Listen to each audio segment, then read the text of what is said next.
Hello guys, Axelmyth here, and as promised, the third quote-unquote video. Unfortunately, this will be a clipless review, and, yeah, because, to actually download all of the teasers and try to piece them together on where they actually belong, and it'd take me at least another week or two, and this is the last week or so. This is the last 2 weeks in December, so I decided to kind of do it in like a podcast type thing. There'll probably be a picture of like a poster of Rise of Skywalker and of me on the screen, but so I actually did a review of this on my personal Facebook, not my Axelmyth Facebook, but my personal one. And I'm going to kind of use that to kind of go off of. Yeah, I don't know what else to really say. But, this is also coming from someone who kind of liked The Last Jedi. I didn't think it was a great movie. I don't think it's necessarily a bad movie. Actually, I don't really think it's a bad movie at all. But there are definite issues with the movie. So going into this one, I didn't have my hopes too high, but they weren't exactly low either. If you're watching something else.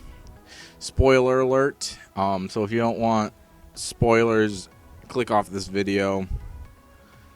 If you're okay with spoilers, then hey, stick around. That's fine too. I'm probably not going to edit this, so you're probably going to hear me breathe. I apologize, I'm a little sick, so whatever. The tone of the movie it has its dark and light moments. It's the tone of the movie is actually really good. As for what to expect, I wouldn't have it super high, like I said. But I enjoyed this movie. The story I thought was really great. Palpatine coming back, I was a little skeptical about. But, I don't know. To me, it's like if Darth Maul can come back because of his hatred for Obi-Wan Kenobi, why can't the Emperor come back? You know what I mean? Ian McDiarmid was great, but I'll get to that in a little bit. The story is that basically the Emperor's back, Kylo Ren's going seeking him out, and then it's basically an entire rush to find Rey for a specific reason that I will probably mention later. But and the Emperor, who is now alive again, as I've said before, has this gigantic army of planet-destroying Star Destroyers. Like, it was pretty bad. He had, like, hundreds, if not thousands of ships. It was pretty crazy. Again, the planet-destroying device isn't, like, creative for Star Wars, but I appreciated that he had this giant fleet of, that he could easily overrun the galaxy again with this. It was crazy. But the actors did a phenomenal job. Adam Driver made Kylo Ren feel like a threat, and he didn't I think he only threw a fit once, and it was against people. So it was pretty cool. And then they also did a great job of.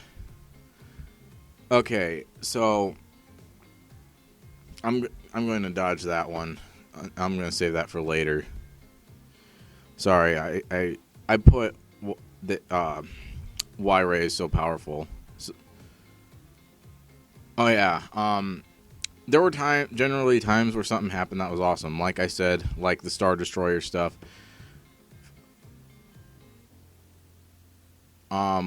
With that said, I can see why people say that this movie felt safe, and I really hang true to that because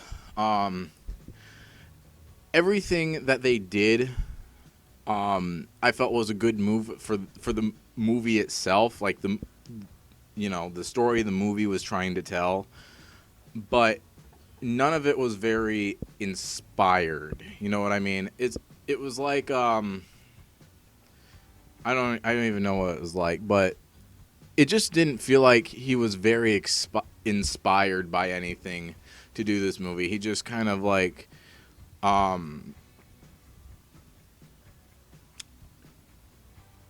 he just kind of it just kind of felt like the emperor, he like that was his plan to begin with, that the emperor was gonna come back, and he just kind of he didn't disregard the Last Jedi, but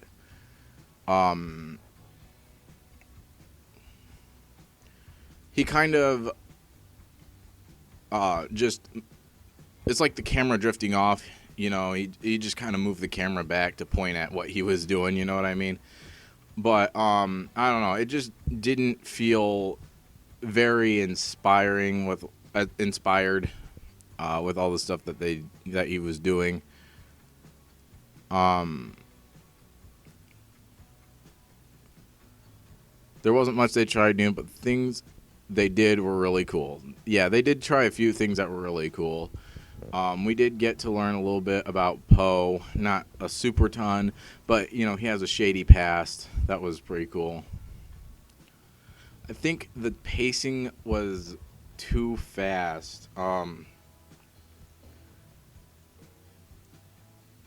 There weren't too many places where it slowed down to take a breath. I personally like my movies that, take their time, breathe a little. We learn more about the characters, maybe. You know what I mean? We flesh out the story a little bit. But there were, in fact, times in this movie where something would happen, but then, they were in the middle of doing something, so you didn't have time to care about what just happened there. And also, there were a few characters that they introduced in this that, again, you didn't just have time to care about because they were constantly on the move.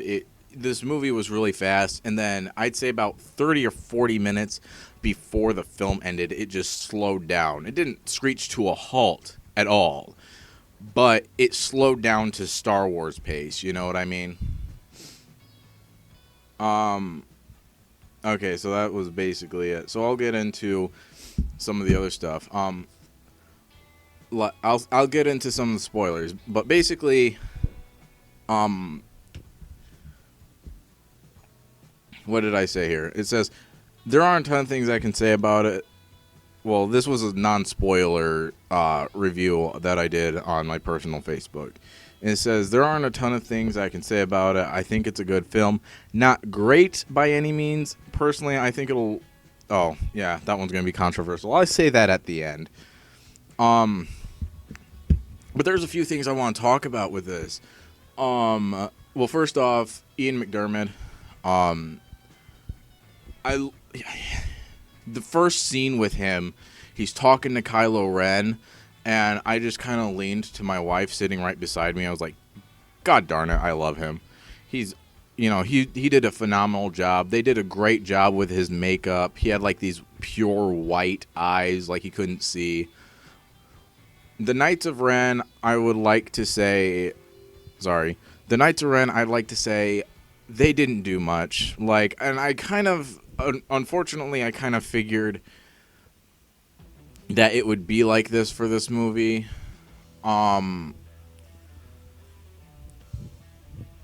If you were going to do anything with them and give them names and give them personality, that would have had to been in the last movie, The Last Jedi, and they just didn't. So then this movie, they had so much other stuff going on. They had to sell us on Palpatine. They had to do stuff with the three main characters and Kylo Ren, and this movie just didn't have time to do anything with the Knights of Ren. They were used as spies, and then by the end they were killed off by Kylo Ren, and in a very cool and an emotional scene. Well, not super emotional, but it was a lot of action going on there. I'm trying to recall some things that went on. Rey being a Palpatine. What the hell? Like I was like, are you freaking kidding me? Well, first off, it's such a cop out of um explaining Rey's power. It really is. But at the same time, it's like sorry. But at the same time, it was like I get it, I understand, it is kind of one of those double-edged swords where it was like, okay, that makes sense, but at the same time it's like that's such a cop out, dude. And then you start to think about it, it's like, who would have a child with the Emperor? Like, now it would obviously have to be before, his face was all mutilated, but because there's no way, that I don't understand how that would happen after. But anyway, I guess it is what it is with that, but it also opened it up for some really interesting, subtle story things. Like the one, now granted, this was in the original trilogy as well, and I'll get into that in a bit. But the one who destroyed the Jedi, their offspring is the one to start it again. And I mean, like, but at least with Darth Vader, he was the apprentice. There was someone above him who was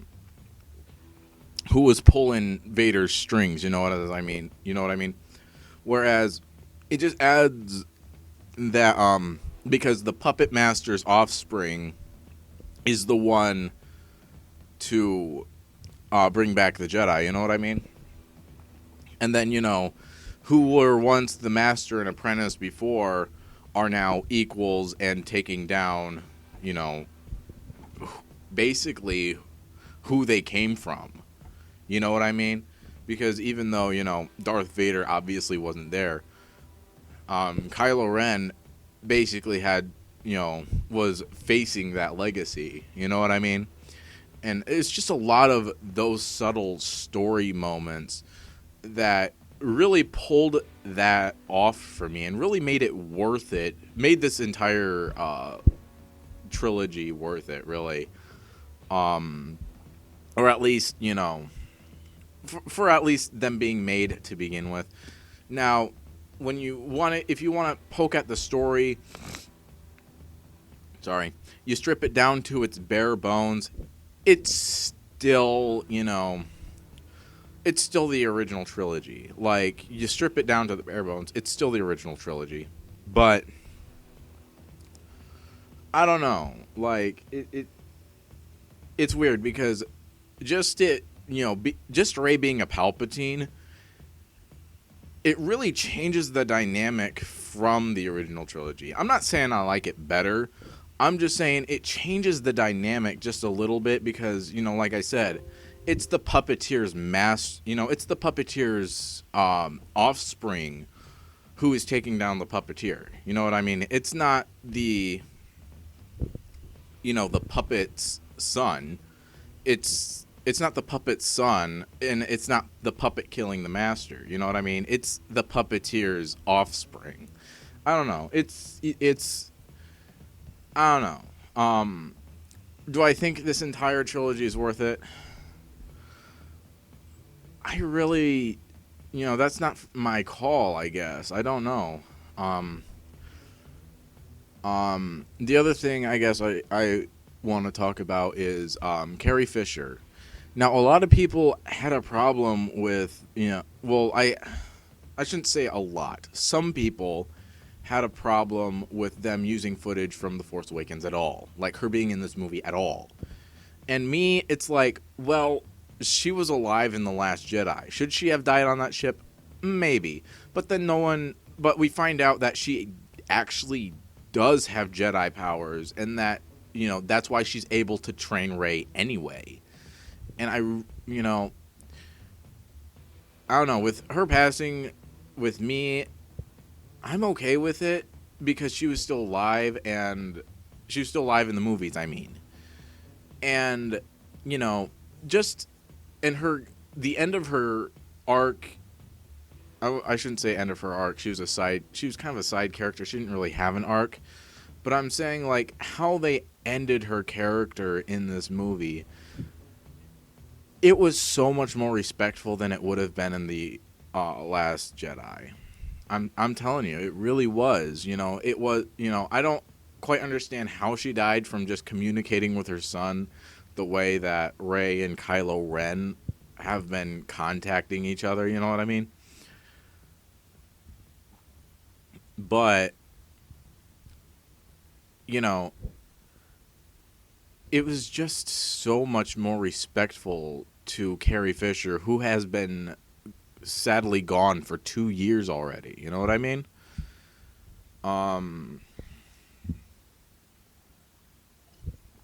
Actually, almost 3 years by this point, I thought. The other thing, it was such a small scene, but it really caught my attention. It was Luke and Leia's small training bit.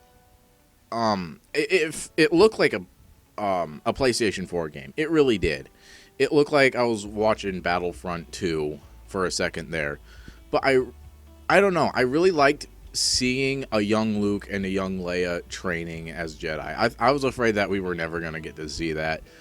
Now, personally, if I were personally directing the movies, I would have had someone, you know, I'd have hired someone who at least looked like the cast. And, you know, obviously who was the best fit for the job. But, I don't know. It was just really cool I don't know. But them trying the Rogue One thing again, it isn't that bad, you know? It looked like Battlefront 2, but that's not necessarily a bad thing, I guess. I'll say take that one as you will.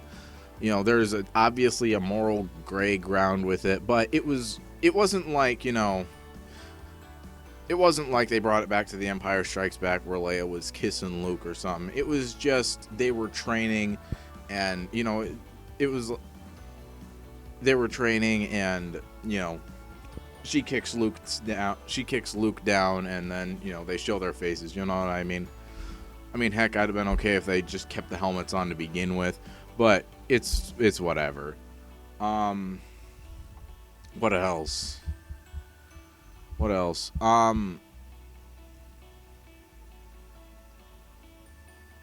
So they ended Hux in this movie too.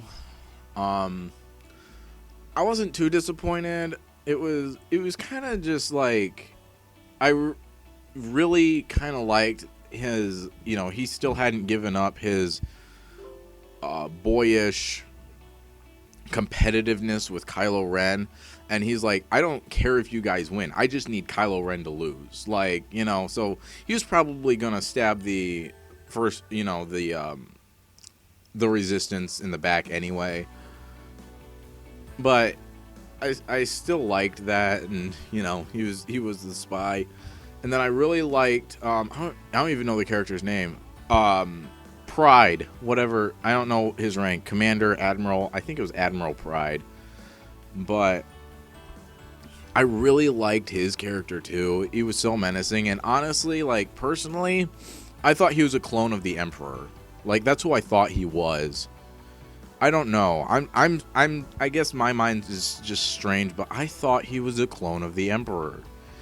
I don't know why that is, but that's just where my dumb mind went. He's obviously not, but you know, it's where my mind went. Oh yeah, I'm looking right at a Snoke pop, and I forgot to mention this.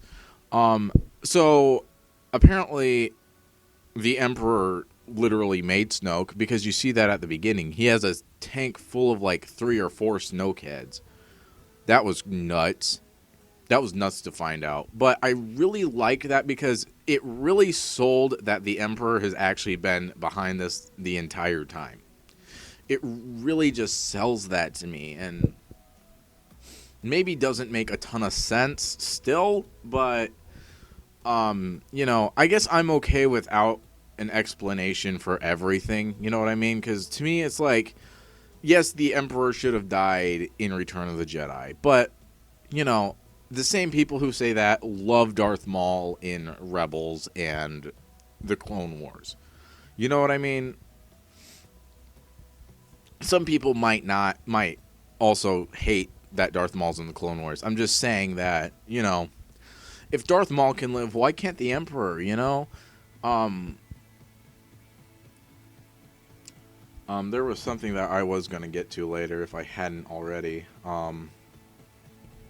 Sorry, I'm going back and forth on what to say, okay? I don't have a script ready, and to write one would take me, at least another 3 or 4 days, and to edit the script, because I usually edit my videos, because I usually say, a lot, you know what I mean? I don't want to have a lot of that in my videos, and I usually shorten the gaps between sentences together, so it's a little faster paced and it flows better.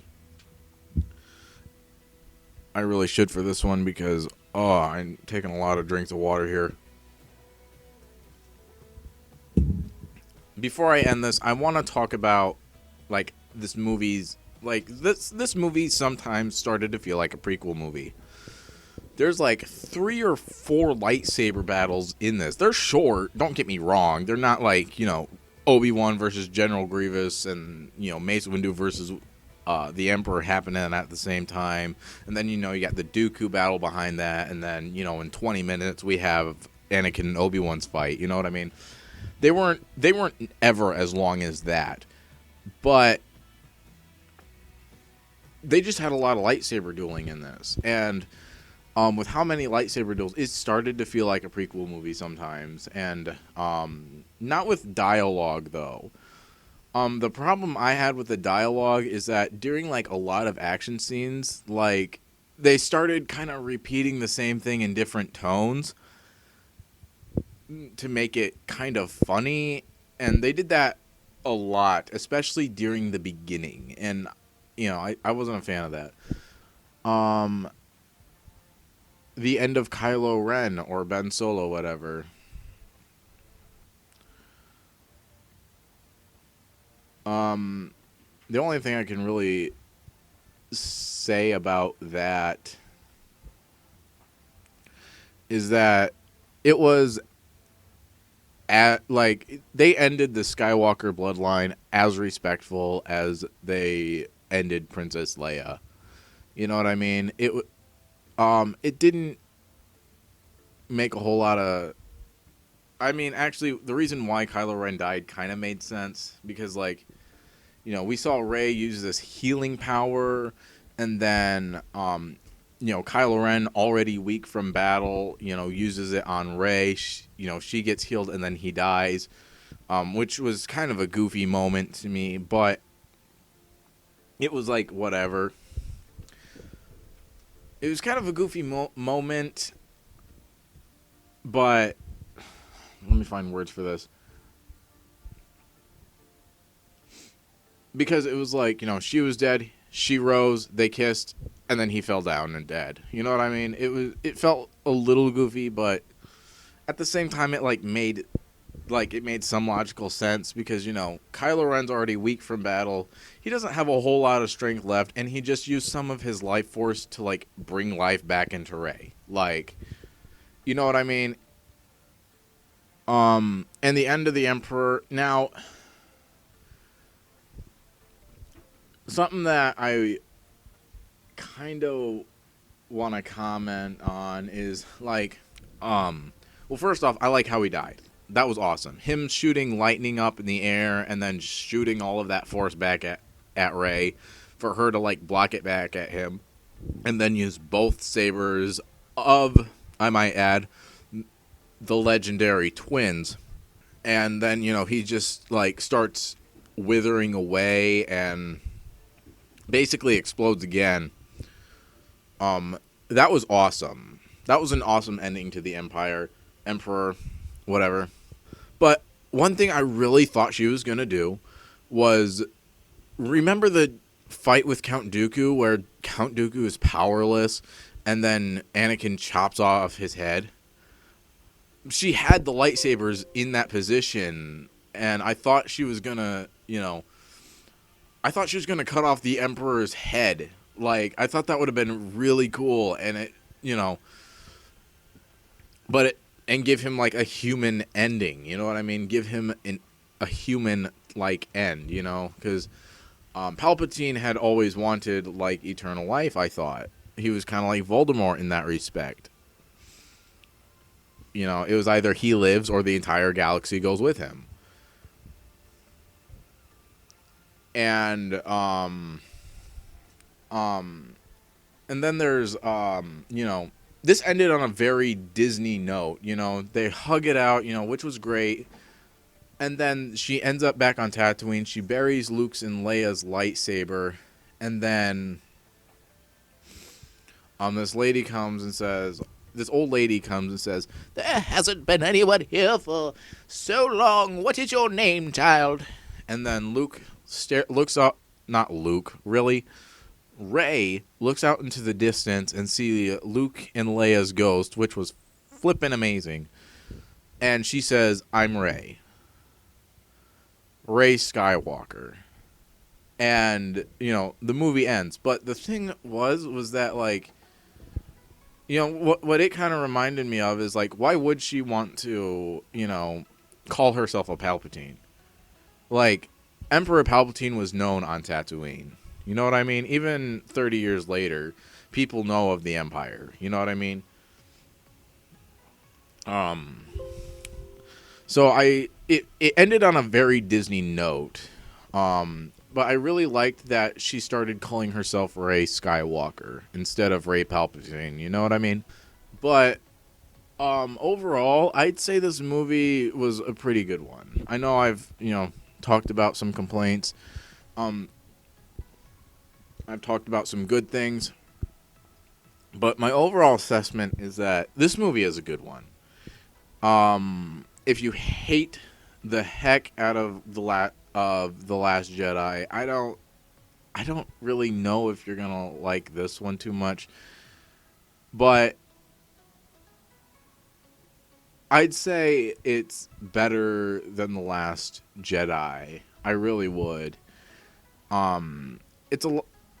It feels a lot more like an action flick than The Last Jedi. The Last Jedi felt like kind of, you say what you want about it, but to me, it did a lot of what I like, and it breathed, and it had character, and, it had characters that it tried to flesh out, you know what I mean? And it had some action behind it. But this one was like an action movie all the way through. But, like I said, it is a good one. With that being said, I shouldn't beat around the bush much longer. I'm probably going to edit some of this stuff around just so that the video might flow better. I just X'd that out. But, it's a weird thing. It's a weird situation. But, I think, honestly, in future generations of Star Wars fans, this movie will probably, out of the sequels, okay, let's have that box of 9 movies and shorten it to the 3, okay? I'm just talking about the 3 here. I think this one will probably age best of all 3 of them. I probably should give you an explanation as to why, especially if you hate the guts of this movie. And that's because The Force Awakens, future generations are going to have all of these to binge watch, right? So they watch A New Hope, they watch Empire in Return of the Jedi, and then when they watch The Force Awakens, it's going to be a repeat of A New Hope. And they're going to be like, didn't I just watch that movie? And then they're going to watch The Last Jedi, and I don't think it'll be hated as much in the future. But, give me a second here. Let me think of the words.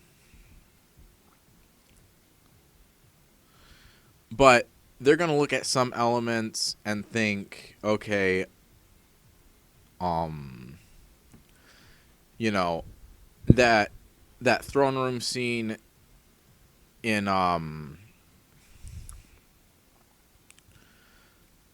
Snoke's Star Destroyer, no, that was a lot like the Return of the Jedi. And honestly, there's not much of the rebellion left. You know what I mean? And then, in the Rise of Skywalker, now that we have, I don't know. I think honestly, when they watch that one, they'll be, the other two will make sense. But I don't know. I just think I'm just trying to think because I really don't know what future generations might think of The Last Jedi because it was pretty kind of original. Again, if you strip the story down to the bare bones, it's all, the two trilogies, original and sequel, are very, very similar. But the way that it's told is very different, especially in The Last Jedi and The Rise of Skywalker. You know what I mean? Yeah. I think that's all I really have to say about it. I think I got it all off my chest. I know this movie has been this review has been a lot of ramblings, a lot of coughing, and I really like this movie. Again, I don't think it's great, but I like it. And I definitely think people should go see it, even if you didn't like The Last Jedi. And again, I haven't watched any reviews for this thing. I haven't heard any reviews, and I actually watched it pretty late. I watched it like at 8 p.m. on Saturday instead of 12 o'clock in the morning on Friday. You know what I mean? So I avoided any review I could so that I went into this thing with my own opinion. And my opinion, my personal opinion, is that this movie is good. It's not great, it's good, and I think you should watch it. Thank you for listening to a half hour of my rambling, and I hope you enjoyed this review. I will not do many things in this format because I do not like this format. Because I like having my sentences be coherent and I don't have to think of the words exactly, you know what I mean? Or if I do, I can shorten it so it makes a complete sentence. I don't know, I'm kind of dumb. But I guess until next time, this is Axel Myth, guys, and I'll see you later.